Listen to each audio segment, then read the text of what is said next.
Баршаңызға сәлем, сіздермен бірге Жансая. Бүгін осындай өте керемет, үлпілдек құймақтар жасап көрейік.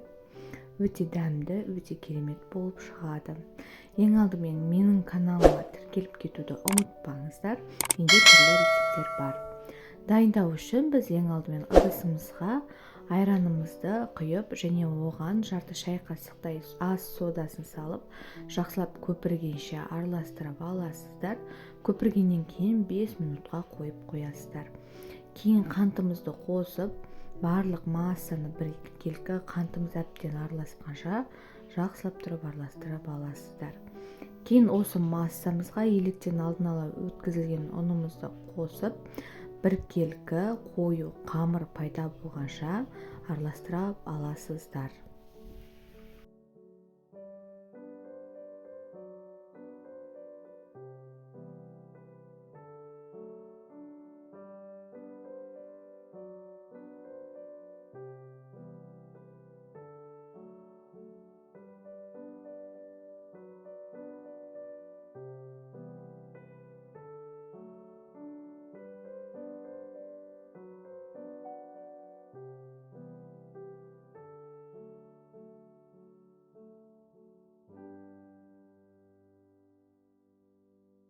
Бірде-бір түйіршігі қалмайтындай етіп, жақсылап тұрып араластырып аламыз.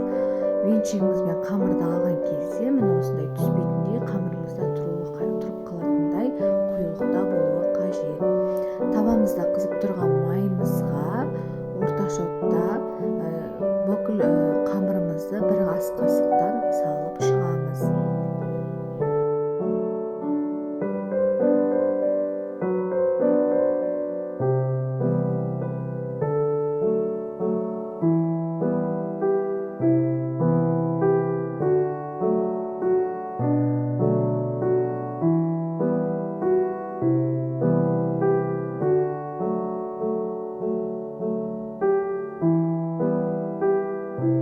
Және де осы құймақтарымызды қызарғанша, бір жақ беті қызарғанша қуырып аламыз. 2-3 минут уақытта алады.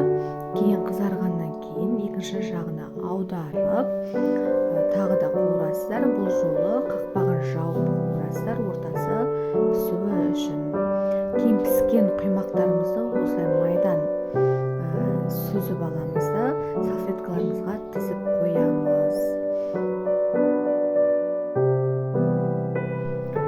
Осындай өте керемет, өте дәмді құймақтарымыз дайын болды. Міндетті түрде жасап көріңіздер, ас болсын. Сіздермен бірге болған Жансая. Жазылып, тіркеліп, комментарий жазуды ұмытпаңыздар.